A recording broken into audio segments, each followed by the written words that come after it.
जिनका यह हाथ है उन्हीं की यह एक कुंडली है।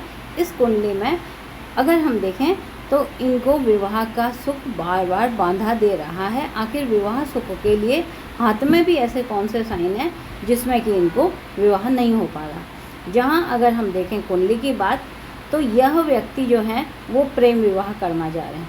अब प्रेम विवाह के लिए सबसे पहले अगर हम देखते हैं तो हाथ में हृदय रेखा इतनी लंबी आई हुई है। जब हृदय रेखा अति लंबी हो तो व्यक्ति को विश्वास करके विश्वास से हानि होती है, यानी कि जिस व्यक्ति को वो प्रेम करता है वही व्यक्ति कहीं ना कहीं उनको विश्वासघात करता है। तो 2 बार तो ये प्रेम में असफल हुए, लेकिन उसके बाद भी इनको प्रेम करना है। ये अंगुली जब छोटी होती है तो इंसान रिस्क वाले काम करता है, तो वो रिस्क के काम, इसीलिए उनको बार बार अपने प्रेम पे विश्वास है। अब इनकी माता जो हैं वह बोलती हैं हमको प्रेम विवाह नहीं स्वीकार है। तो अगर हम यहाँ माता की स्थिति देखें तो सबसे पहले जन्म कुंडली में शनि और केतु यहाँ माता स्थान पे बैठे हुए हैं, और इन दोनों का आपस में एक्सचेंज हो रहा है, क्योंकि धन भी माता की तरफ से आएगा तो इस बच्चे को कहीं ना कहीं माँ की तरफ से परेशानी भी आ रही है और धन भी वहीं से ही आ रहा है।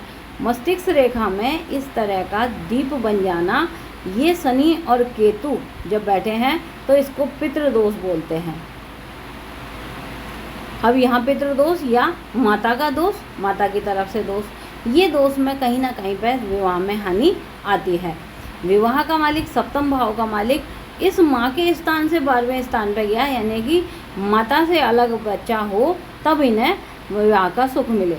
लेकिन यहाँ पर वो माता को भी नहीं छोड़ पा रहा और प्रेम में सफल भी नहीं हो पा रहा। इस कारण से इनको विवाह की स्थिति अगर देखें तो यहाँ पर ये विवाह की स्थिति कुछ खराब सी नज़र आ रही है। अब इनकी दशा जब केतु की चल रही है तो हमने कहा देखिएगा केतु के फल में क्या मिलेगा आपको। तो केतु माता के स्थान पर बैठा है, इसका मतलब आप माता जहाँ कहे वहाँ पर आप विवाह करें, वही सबसे बड़ी आपकी समझदारी रहेगी।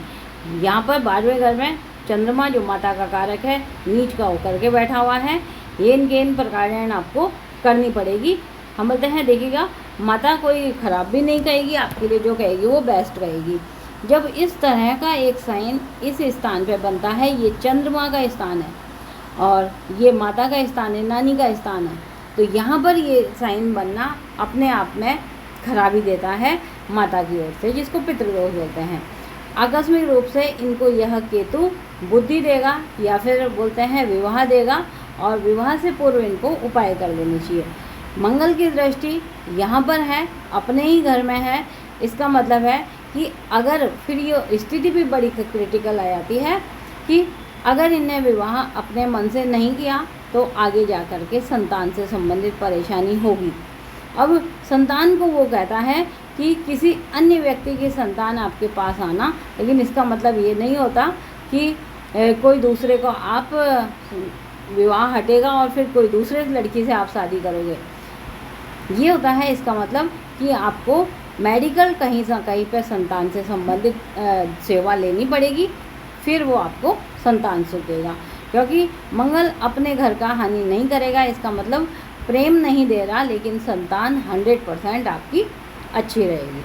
तो कुंडली का और हाथ का इस तरह से मेल होता है जब इंसान परेशान होता है कि आखिर विवाह में एक बिल्कुल पॉइंट में जा कर के बात जा कर के क्यों रुक जा रही है। उसके बहुत बड़े कारण होते हैं जो व्यक्ति समझ नहीं पाते, और वह अपने मन से काम करने के लिए सोचते हैं कि मैं ये काम कर लूँ, वो काम कर लूँ।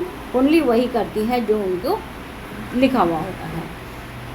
आपको भी अगर विवाह से संबंधित, संतान, करियर, किसी भी चीज़ से संबंधित परेशानी है, हाथ और कुंडली का विश्लेषण करवाना चाहते हैं, तो हमारे दिए गए नंबर पर संपर्क करें।